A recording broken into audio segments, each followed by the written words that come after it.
radhiyallahu anhum qalu wailul lil aqab minan nar.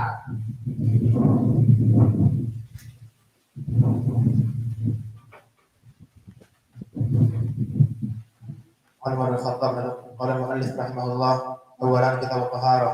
عن عمر بن الخطاب رضي الله عنه قال سمعت رسول الله صلى الله عليه وسلم يقول انما الاعمال بالنيات وانما لكل امرئ ما نوى فمن كانت هجرته الى الله ورسوله فهجرته الى الله ورسوله ومن كانت هجرته الى الدنيا يصيبها او امراه ينكحها فهجرته الى ما هاجر اليه.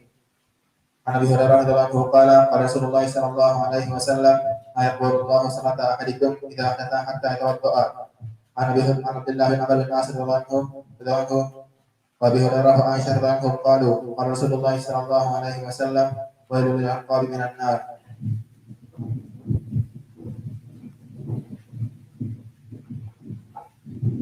قال المؤلف رحمه الله تعالى عن عمر بن الخطاب رضي الله عنه قال سمعت رسول الله صلى الله عليه وسلم إنما الأعمال بالنيات وإنما لكل امرئ ما نوى فمن كانت هجرته إلى الله ورسوله فهجرته إلى الله ورسوله ومن كانت هجرته إلى الدنيا يصيبها أو امرأة ينكحها فهجرته إلى ما هاجر إليه متفق عليه. عن أبي هريرة رضي الله عنه قال رسول الله صلى الله عليه وسلم لا يقبل الله صلاة أحدكم إذا أحدث في حتى يتوضأ. عن عبد الله بن عمرو بن عاص رضي الله عنه وأبي هريرة وعن عائشة رضي الله عنهم قال رسول الله صلى الله عليه وسلم ويل للعقاب من النار متفق عليه.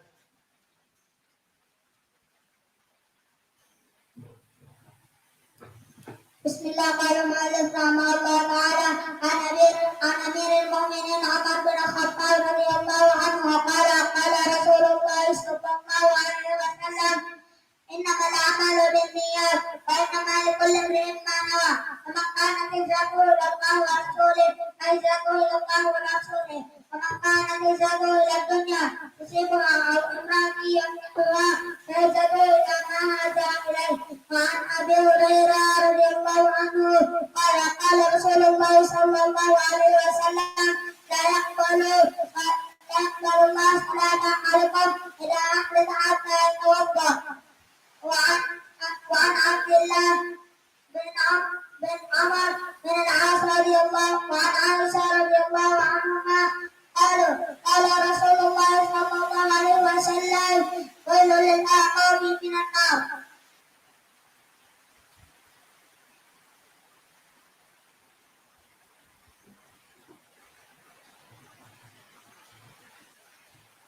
قال المؤلف رحمه الله تعالى عن امير المؤمنين عمر بن الخطاب رضي الله عنه قال رسول الله صلى الله عليه وسلم انما الاعمال بالنيات وانما لكل امرئ ما نوى فمن كانت هجرته الى الله ورسوله فهجرته الى الله ورسوله ومن كانت هجرته الى الدنيا يصيبها او امراه ينكحها فهجرته الى ما هاجر اليه متفق عليه. وعن ابي هريره رضي الله عنه قال رسول الله صلى الله عليه وسلم لا يقبل الله صلاة أحدكم إذا أحدث حتى يتوضأ متفق عليه.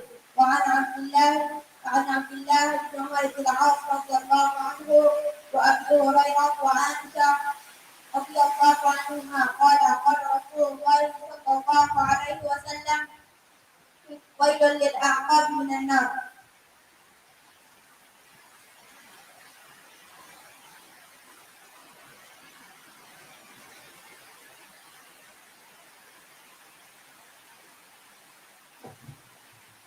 قال المؤلف رحمه الله تعالى عن امير المؤمنين ابي حفص عمر بن الخطاب رضي الله عنه قال رسول الله صلى الله عليه وسلم انما الاعمال بالنيات وانما لكل امرئ ما نوى فمن كان هجرته الى الله ورسوله فهجرته الى الله ورسوله ومن كانت هجرته الى الدنيا يصيبها او امراه يملكها فهجرته الى ما هاجر اليه متفق عليه. عن ابي هريره رضي الله عنه قال رسول الله صلى الله عليه وسلم لا يقبل الله صلاة أحدكم إذا أحدث حتى يتوضأ. وعن عبد رضي الله عنها قالوا قال رسول الله صلى الله عليه وسلم ويل للأعقاب من النار.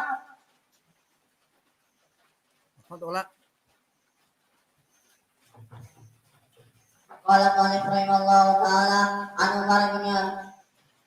عمر بن عبد الخطاب عن أمير المؤمنين عمر بن أبي حفص عمر بن الخطاب رضي الله عنه قال قال رسول الله صلى الله عليه وسلم إنما الأعمال بالنيات وإنما لكل امرئ ما نوى ومن كانت هجرته إلى الله ورسوله فهجرته إلى الله ورسوله ومن كانت هجرته إلى الدنيا يصيبها وامرأة ينكحها فهجرته إلى ما هاجر إليه متفق عليه. وعن أبي هريرة رضي الله عنه قال قال رسول الله صلى الله عليه وسلم لا يقبل الله صلاة أحدكم إذا أحدث حتى يتوضأ.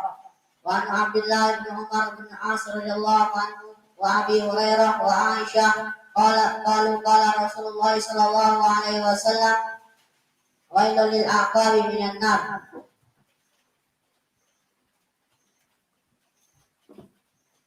قال المؤلف رحمه الله تعالى عن أمير المؤمنين أبي عمر بن الخطاب رضي الله عنه قال سمعت رسول الله صلى الله عليه وسلم إنما الأعمال بالنيات إنما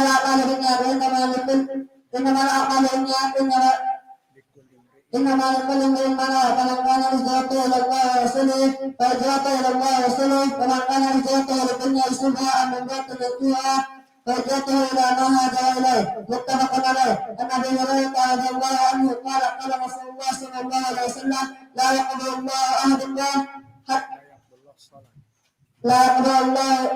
صلاة أحدكم إذا حتى يتوضأ متفق عليه. Nggak usah pakai mutafakun alaih, semuanya mutafakun alaih. An Abdullah bin Umar bin As an Abi Hurairah an Aisyah radhiyallahu anha qala Rasulullah sallallahu alaihi wasallam wailul al-qalb minan nar.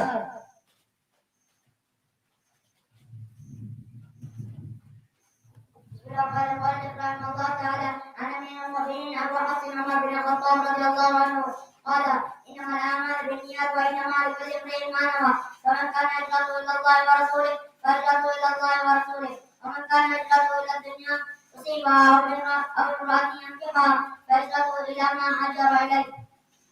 عن ابي هريره رضي الله عنه قال قال رسول الله صلى الله عليه وسلم لا يقبل الله صلاة احدكم اذا احدث حتى يتوضأ. عن عبد الله بن عمر بن العاص وابي هريره وعن عائشه رضي الله عنها قالوا قال رسول الله صلى الله عليه وسلم ويل للعقاب من النار. Ayo, hey you are next. Fatah.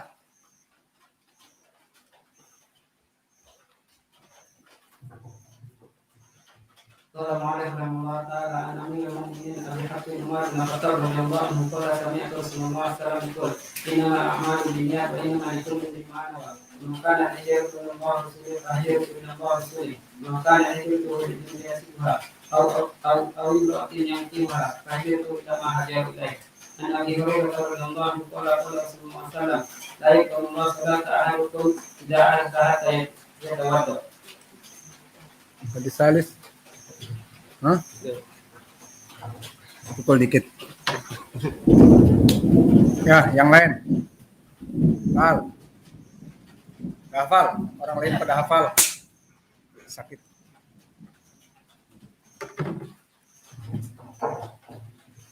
Bismillah.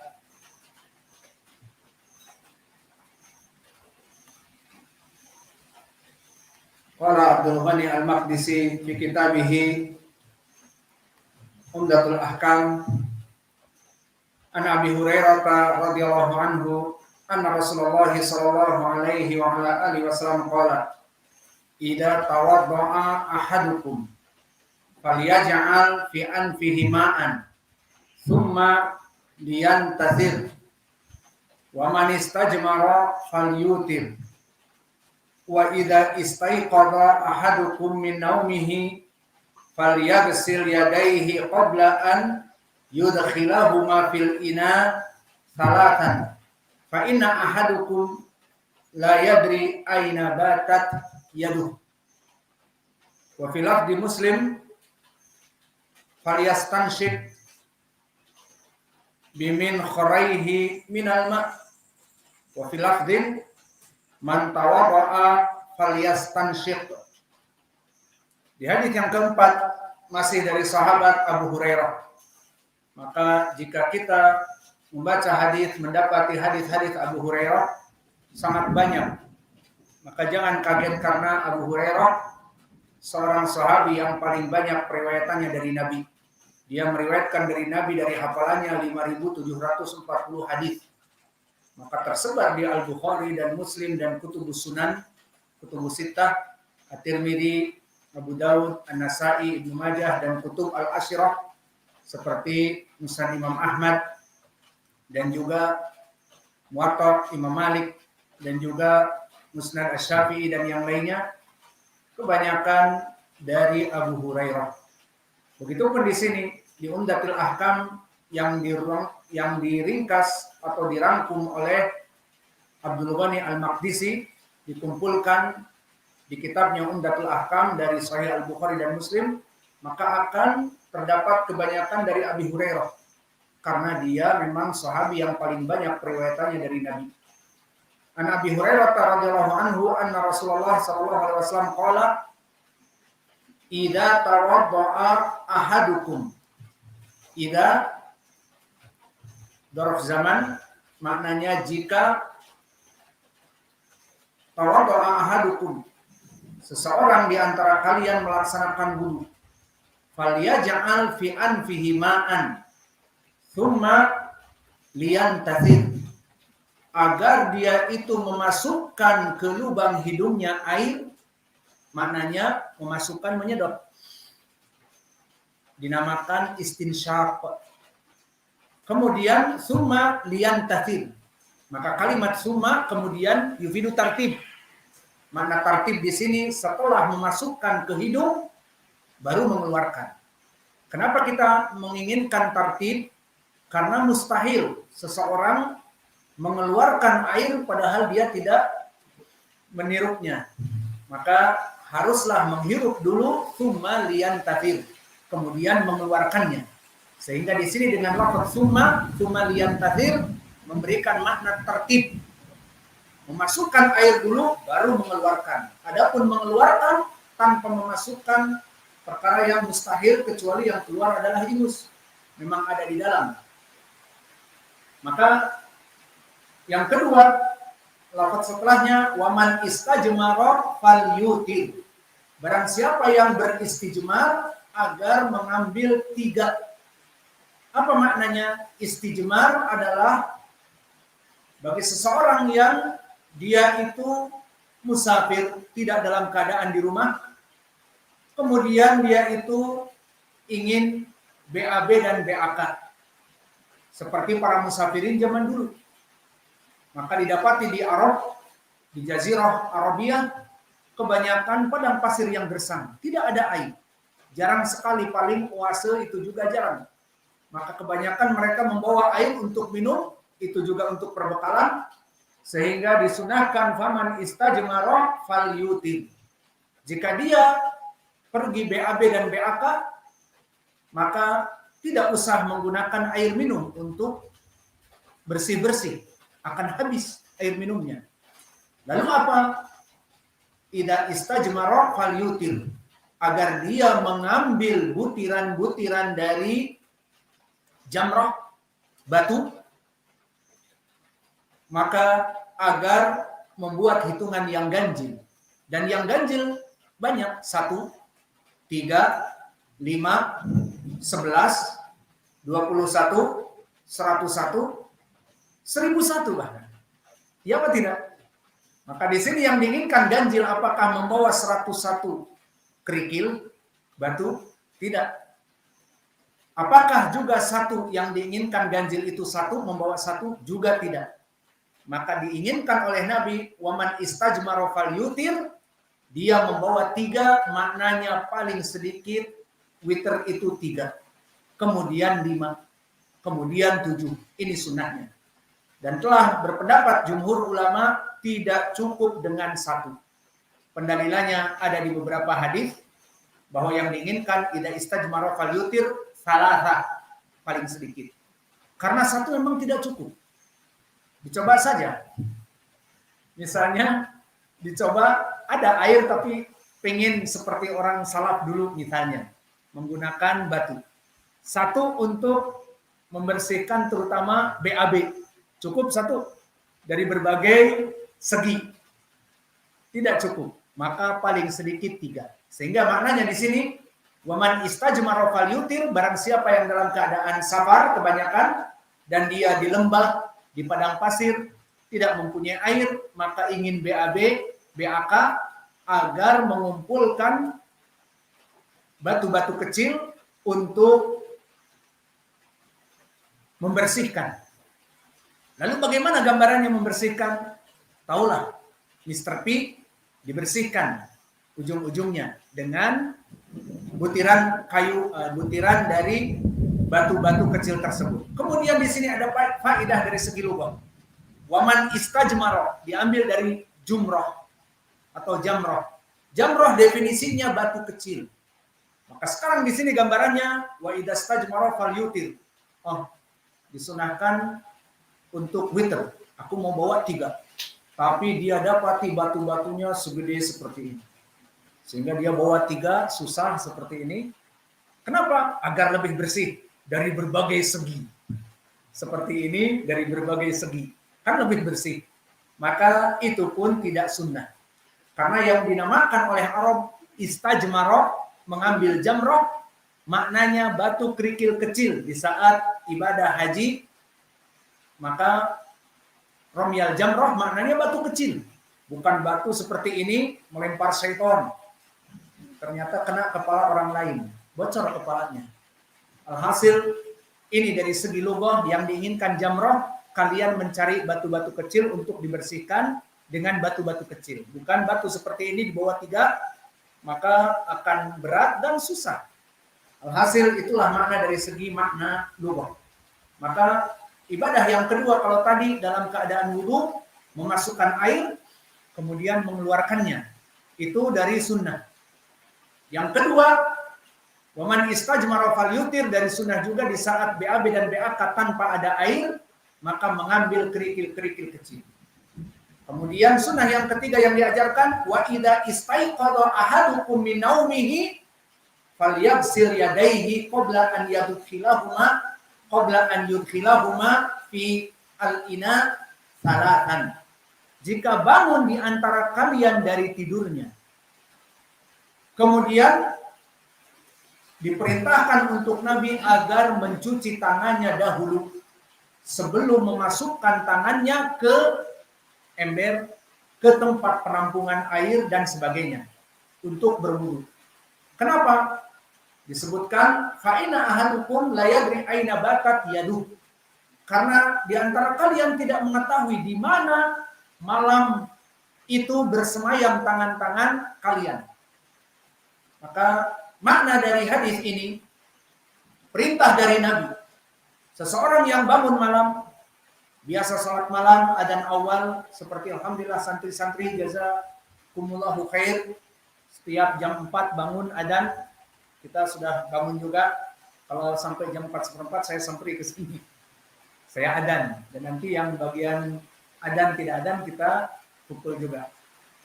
Maka alhamdulillah tiap hari adzan dalam waktu 2 bulan ini, alhamdulillah. Maka di saat bangun otomatis pertama kali bangun dicuci tangannya. Setelah itu baru jika ingin dimasukkan kepada ina untuk berwudu, maka masukkanlah. Yang jelas dicuci tangan dahulu. Maka jangan bangun langsung makan.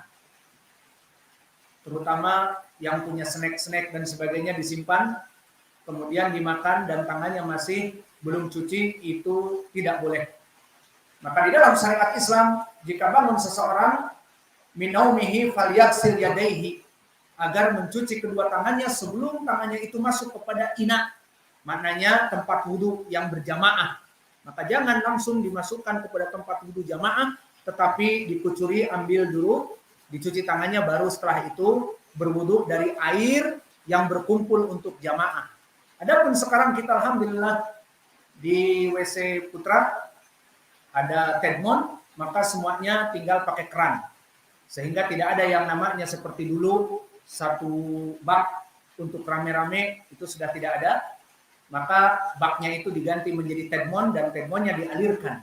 Alhamdulillah kita lebih baik dari yang tadi. Maka di sini disebutkan agar tetap mencuci tangan sebelum memasukkan tangannya kemana-mana, sebelum makan dan minum, dan juga apa saja, apa sebabnya. Fa inna ahadakum la yadri aina batat yaduhu. Karena setiap kalian tidak akan pernah tahu kapan ataupun di mana tangannya itu bersemayam ataupun bersinggah ataupun mampir. Di siang hari saja kita lihat ada yang garuk-garuk, selalu garuk-garuk sambil jalan megang Mr. Key-nya. Siapa tuh? Maka bagaimana di waktu tidur? Dan kita kalau melihat tiap malam di waktu tidur ya tempatnya di situ. Siang aja di situ. Apalagi malam. Maka seperti ini disebutkan oleh Nabi, fa inakum la tadri aina batat yadu. Di antara kalian itu tidak mengetahui karena tidur tidak sadar. Mungkin di dalam celana dalamnya ataupun demikian kita tidak tahu. Yang jelas dalam keadaan kotor. Maka disunahkan untuk mencuci tangan sebelum kita melaksanakan makan dan minum ataupun sahur dan yang lainnya. Maka ini dari sunnah yang diajarkan. Dan permasalahan yang terakhir ini, lafaz aina batat yadu, terjadi ikhtilaf para ulama. Kapan kita mencuci tangan? Apakah karena tidur di siang hari, atau tidur di malam hari, atau di semua tidur? Terjadi ikhtilaf seperti Imam Asy-Syafi'i mengatakan pada setiap tidur. Maka tidur pagi pun, bagi yang biasa tidur pagi setelah jam 7 misalnya, qailulah kata mereka, maka tidur pagi, bangun nanti sebelum sarapan, maka harus mencuci tangan, kata Imam Syafi'i. Tidur siang setelah zuhur pun mencuci tangan. Malam pun seperti itu. Dan pendapat Abu Hanifah dan Daud Adh-Dhahiri, dan ini yang rajih, hanya di malam hari saja. Kenapa? Lafaz nas disebutkan. Apa maknanya di sini? Aina batat yaduh. Karena kalian tidak mengetahui di mana tangan kalian bermalam. Dari lafaz batat maknanya bermalam, hanya tidur malam hari. Dan ini yang rajih. Sehingga tidur siang tidak apa-apa untuk tidak makan dan minum, tidak mencuci kedua tangan, kemudian makan dan minum sarapan, namun lebih baik mencuci untuk kebersihan. Namun masalah agama syariat kita yang diperintahkan adalah yang rajih di malam hari saja. Sehingga barang siapa yang tidur malam, karena tidur malam panjang waktunya, kadang 4 jam, kadang 5 jam, kadang kurang atau lebih dari itu, maka di sini kita tidak mengetahui di mana tangan kita bermalam. Maka inilah dari sunnah yang diajarkan oleh Nabi kita. Kemudian di beberapa lafaz di riwayat Imam Muslim disebutkan falyastanshir biman khuraihi minal ma', agar dia menghisap dari lubang hidungnya itu, duanya itu dari air.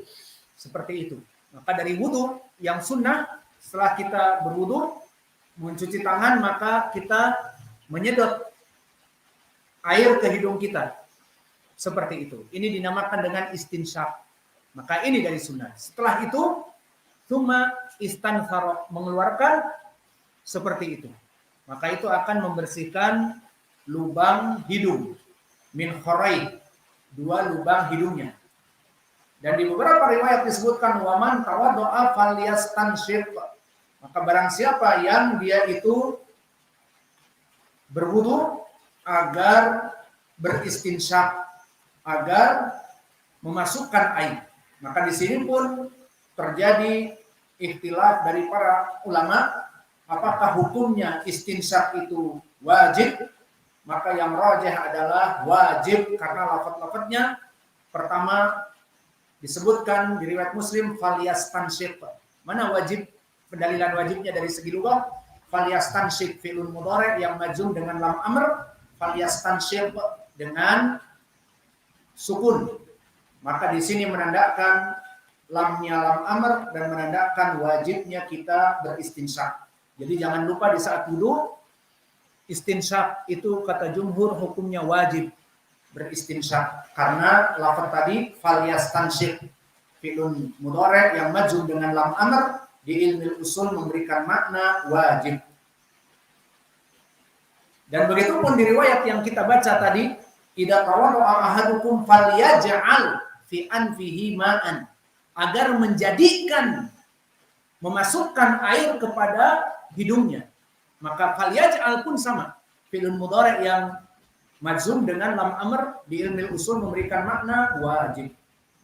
Dan juga dalil yang ketiga di riwayat Muslim juga falyastansyik bimin khuraihi.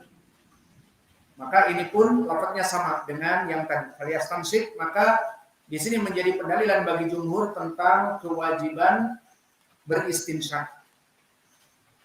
Dan begitu pun faedah yang lain, kalau hidung tadi dijadikan untuk menyedot air dan mengeluarkannya, lalu bagaimana di dalam Al-Quran tidak disebutkan hidung?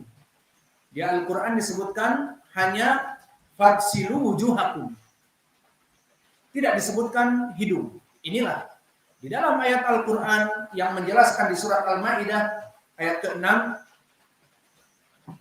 bahwa sifatul wudu disebutkan dan membasuh wajah-wajah kalian.